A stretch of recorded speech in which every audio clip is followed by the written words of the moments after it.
नमस्कार, आप सभी का स्वागत करता हूं अपने YouTube चैनल सुरेंद्र सिंह बोरा में। साथियों, आप सभी लोगों से एक बार पुनः रूबरू हो रहा हूं इस वीडियो के माध्यम से। सभी साथियों के मन में तमाम सवाल हैं और सभी साथियों के मन में तमाम वो इच्छाएं हैं जिन्हें वो जानना चाहते हैं, जिन्हें वो सुनना चाहते हैं कि आखिर bridge course supreme court case को लेकर के क्या आगे होने जा रहा है, क्या रणनीति जो है कि केस को लेकर के सुनिश्चित की गई है, यानी कि सुनियोजित की गई है, सुनिश्चित की गई है। इन सभी बातों के लिए आप सभी लोगों के माध्यम के द्वारा हम उन देश के और प्रदेश के उन सभी प्रशिक्षित साथियों तक पहुंचाना चाहते हैं कि आगे की रणनीतियां को लेकर के कि क्या ब्रिज कोर्स का भविष्य तय होने वाला है और क्या आगे ब्रिज कोर्स का भविष्य रहेगा। तो साथियों, जैसा कि आप सभी लोगों को मालूम है, पूरे देश में अगर ब्रिज कोर्स की आवाज उठाई गई तो वो ब्रिज कोर्स की आवाज मेरे द्वारा उठाई गई। अगर आज जो है कि पंजाब में ब्रिज कोर्स आगे आ रहा है तो वो हम सभी लोगों के कोऑर्डिनेशन से आया, सहयोग से आया। अगर हिमाचल में ब्रिज कोर्स आगे आ रहा है तो वो हम सभी लोगों के कोऑर्डिनेशन से आया।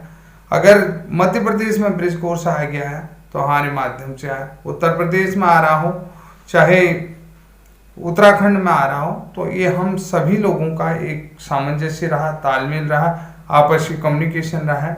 इन सभी चीज़ों को देखते हुए राजस्थान में, हिमाचल प्रदेश में, मध्य प्रदेश, पंजाब, सभी जगह पर लोग एक एक्टिव हुए और अपने अधिकारों के लिए आवाज़ उठानी शुरू करी और माननीय न्यायालय के माध्यम से अपने आवाज़ को और मजबूती देने के लिए आगे की रणनीति को तय किए हैं। तो साथियों, सबसे पहली बात आज आपको वीडियो के माध्यम से आगे की रणनीति को बताते हैं कि बहुत सारे सवाल आप लोगों को लेकर के उठ रहे हैं। उन्हीं सवालों में मानव संसाधन विकास मंत्रालय के उस गजट नोटिफिकेशन की बात करते हैं जो 13 अप्रैल 2017 को नई दिल्ली से प्रकाशित हुआ है और जिसका पृष्ठ संख्या है 1066। तो ये जो है कि आरटी एक्ट 2009 का जो अधिनियम 35 है या नियम रूल 35 है और उसके सेक्शन 38 के बारे में बात करता है। तो उसी के संदर्भ में इस गजट में क्या लिखा गया है, क्योंकि देखिए कई बार मैं आप लोगों से बात करता था कि कुछ राज्यों ने भी जो है कि मिनिमम क्वालिफिकेशन को लेकर के कई बातें कही थी कि हमारे पास पर्याप्त इंस्टीट्यूट नहीं है, हमारे पास पर्याप्त संख्या में sufficient number of diploma holders नहीं है, ये भी बात आई थी। लेकिन बहुत सारे साथियों को मैं कई बार समझाने का प्रयास कर रहा था कि ब्रिज कोर्स का जो परिभाषा एनसीटी के गजट नोटिफिकेशन 2018 में दी गई, तो वो ब्रिज कोर्स की परिभाषा अलग है और जो हमारा ब्रिज कोर्स है उसकी परिभाषा अलग है। तो साथियों, हम आज आप लोगों से उन्हीं सभी शब्दों को लेकर के पुनः बात करेंगे कि जिसमें आप लोगों को न्यूनतम क्वालिफिकेशन जो है कि जो अधिसूचना है न्यूनतम शिक्षक के मानकों के अनुसार अर्हता, जो एनसीटी के मानक हैं उनके अनुसार क्या अर्हताएं होनी चाहिए, इसी के बारे में इस गजट नोटिफिकेशन के माध्यम से आपसे बात करेंगे।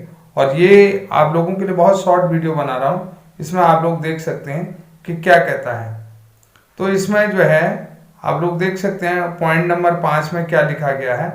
राज्य सरकार और अन्य स्कूल प्रबंधक यह सुनिश्चित करेंगे कि जिन शिक्षकों के पास एनसीटी की उपयुक्त अधिसूचना में निर्धारित न्यूनतम शैक्षिक और व्यावसायिक अर्हताएं नहीं हैं, वे इन्हें शिक्षा के अधिकार अधिनियम की धारा 23 की उपधारा 23(2) के तहत निर्धारित समय सीमा पर प्राप्त करेंगे। ये मेरा नहीं है, ये मानव संसाधन विकास मंत्रालय का गजट है, उसमें ये चीजें कहा गई, यानी कि निर्धारित समय दिया गया था, इस समय पर आप इसको अपने क्वालिफिकेशन को पूरा करें। राज्य सरकार और स्कूल प्रबंधक यह सुनिश्चित करेंगे कि शिक्षक छूट प्राप्त अर्हताओं के तहत नियुक्त किए गए हैं और वे 31 मार्च 2019 के अंदर एनसीटी की अधिसूचना में निर्धारित न्यूनतम आहर्ताएं प्राप्त करेंगे। ये चीजें जो है इसमें साफ लिख दिया गया है। यानी कि जो प्राइमरी के लिए छूट दी गई थी, ये गजट नोटिफिकेशन भी 13 अप्रैल 2017 में प्रकाशित हुआ। उसके बाद आप लोगों ने देखा होगा 10 अगस्त 2017 को जो है कि क्वालिफिकेशन लेट डाउन हुए, पार्लियामेंट से जो है कि तमाम चीजें की गई। वो सारे गजट नोटिफिकेशन एक के बाद एक बताऊंगा और आप लोगों ने ये सारी चीजें पढ़ ली होंगी।